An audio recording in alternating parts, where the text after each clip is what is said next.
Misteri-misteri tentang ruang dan waktu. Karya Bill Bryson. Tersesat dalam kosmos. Bagaimana cara mereka mengetahuinya?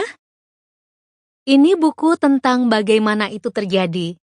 Khususnya, bagaimana kita berangkat dari status bukan apa-apa ke status menjadi sesuatu. Dan setelah itu, bagaimana sedikit dari sesuatu itu berubah menjadi kita. Begitu pula sebagian yang terjadi di antaranya, dan sejak itu. Titik awalku sendiri yang ikut berpengaruh adalah sebuah buku sains yang kutemukan di perpustakaan ketika aku duduk di kelas 4 atau 5 sekolah dasar Amerika. Sebuah buku sekolah terbitan baku 1950-an, lusuh, tidak menarik, berat, tetapi dekat bagian depan ada sebuah gambar yang sangat menyita perhatianku. Sebuah diagram potongan menunjukkan bagian dalam bumi. Seandainya kamu dapat membelah planet ini dengan sebilah pisau raksasa dan pelan-pelan menarik bagian yang telah kita iris berukuran kira-kira 1/4 ukuran utuhnya. Aku dibesarkan dengan keyakinan bahwa sains sangat menyembuhkan, namun berpendapat bahwa seharusnya tidak demikian. Aku ingat dengan jelas betapa tertegunnya aku ketika itu. Rasanya, ketertarikanku didasarkan pada bayangan mengerikan dalam pikiranku. Seandainya pengendara-pengendara mobil tiba-tiba terjungkal dari tebing sedalam 6.000 km ke pusat planet ini. Namun pelan-pelan, aku kembali ke sikap yang lebih patut bagi seorang siswa tentang makna ilmiah di balik gambar tersebut, serta kesadaran bahwa bumi terdiri atas lapisan-lapisan yang berakhir di bagian pusat dengan sebuah bola besi dan nikel yang membara, yang memiliki panas sama dengan di permukaan matahari, kata keterangan gambar di bawahnya. Dan aku ingat bahwa rasa ingin tahuku langsung tergelitik. Bagaimana cara mereka mengetahuinya?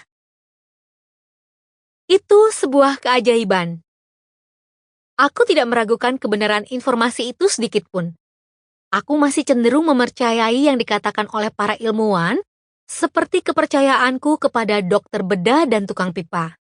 Namun seumur hidup, aku tidak dapat berhenti berpikir tentang bagaimana otak manusia dapat membayangkan wujud-wujud dan unsur-unsur yang membentuk tempat-tempat yang terletak ribuan kilometer di bawah kita, yang belum pernah didatangi oleh siapapun dan tidak mampu ditembus dengan sinar X.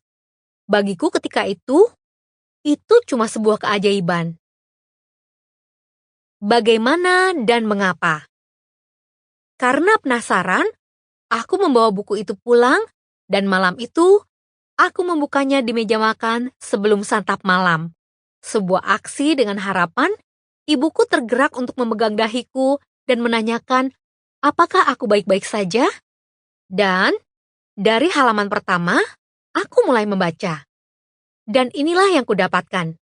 Penjelasannya tidak menarik sama sekali. Aku juga tidak tahu apa yang disebut proton atau apa yang disebut protein. Bagaimana membedakan quark dari kuasar? Bagaimana pakar geologi dapat melihat suatu lapisan batuan di sebuah lembah, kemudian mengatakan berapa usianya? Berapa besar berat bumi atau berapa umur batuan-batuannya?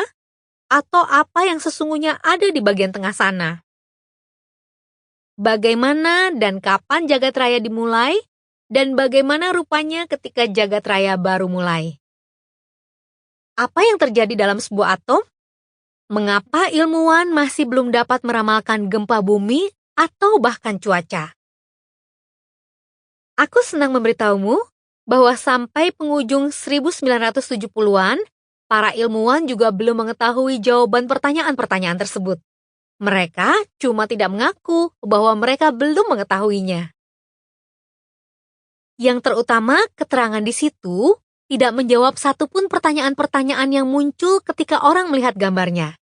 Misalnya, bagaimana kita tahu ada sebuah matahari di tengah planet kita, dan bagaimana mereka tahu sepanas apa bagian itu?